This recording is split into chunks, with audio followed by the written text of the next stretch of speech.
the beautiful lady, the Vice President of the Republic of the Philippines. Sorry, Mama.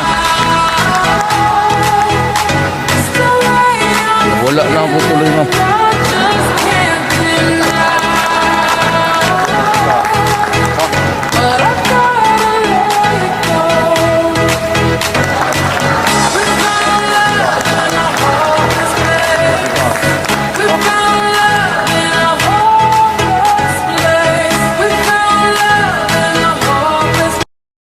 Hi everyone, I'm Jillian Rebreda, an alumna of the Philippine Science High School main campus. Currently, I'm a senior at New York University pursuing a degree in mathematics and economics. Graduating from PSI in 2018, I actually started college as a biomolecular science major in the School of Engineering at NYU. But with NYU's liberal arts core, I had the opportunity to take more economics classes, and with my lasting love-hate relationship with math, since Visay, I decided to shift to a major that would allow me to have a balance of taking applied social science classes with the support of more quantitative and technical classes. And I was lucky enough to transition easily during my sophomore year. In my freshman year, I had the opportunity to work as a research assistant in the plant genomics lab at NYU, where I actually still work until now. So, as international students in the US, we're allowed to work 20 hours a week on campus during the school year, which I'm really glad because New York's expensive and it really helped when it came to expenses here in the city. And on campus, I also wanted to explore different pre professional clubs and other more fun interests. So I've joined the International Student Council, Actuarial Society, and TEDx NYU. And I was also active in the economic development group where I was the vice president of research, where honestly, a lot of the things I've learned in STR and PSI have carried over to this role. I would say this involvement was the intersection of a lot of the things I was interested in, from economic development, policy, to research, and just analyzing data from developing countries, especially in Southeast Asia. And as much as I wanted to maximize being in NYU and NYC, like everywhere else during the pandemic, schools also closed down. So I was studying abroad from NYU London, and I had to go back to Manila and take classes remotely with a 12-hour time difference. So I was mostly waking up before dinner and sleeping after breakfast until December of 2020. So more than a bit less than a year ago. And of course, it was a struggle at first to cope with the time difference and to focus at home.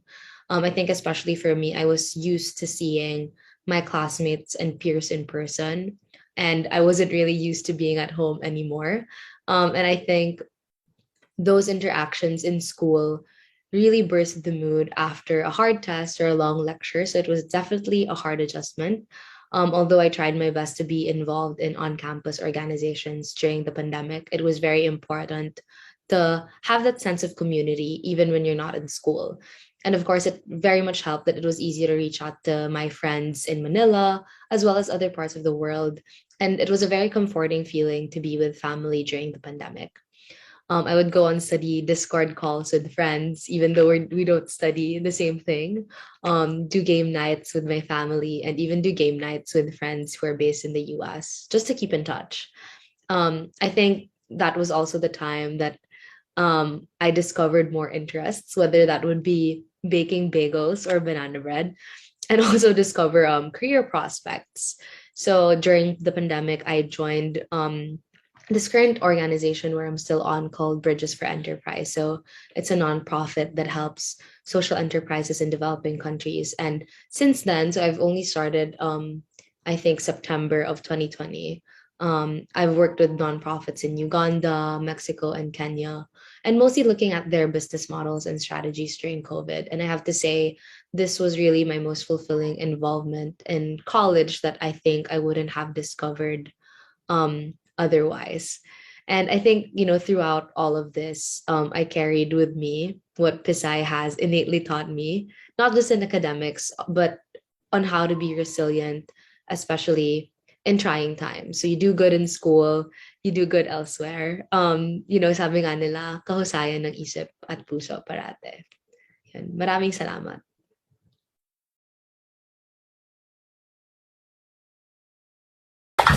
Okay, si Doc. Kung si ate sinasama nung bata siya, kung naiwan ko sa party. Uy, umiyak ako nun At 2 years old. Umiyak ako nung na-realize namin na naiiwan siya sa party. Hindi yung nangyari nung time na yun. So, kaming family. Wala pa si konsepto pa lang si Jillian nung time na yun. So, ang nandyan pa lang si Ate Ike's, ako, si Mama, si Papa. May isang yaya. Kasi isang yaya. Isang yaya nandun ha. Pero naiwan pa rin nila ako. Van kasi yun. Van yung sasakyan namin. Kwento ko lang yun naiwan sa party. Kasi, naalala mo yun.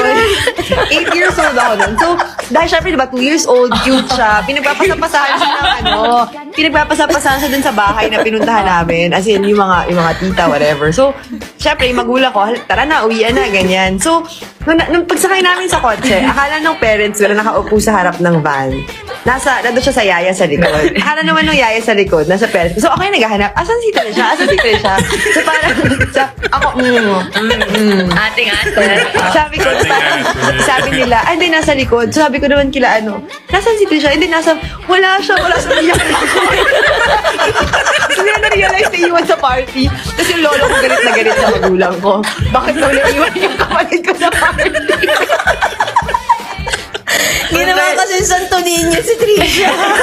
Parang, hello, sumagot kayo, nasa na kayo? Ako kaya lagi nagalawa ni ate. Like, feeling ko may trauma siya from that experience. So, 8 years old siya. Nabawalan na sana siya ng kapatid. So, Grabe, iyak nun. Bakit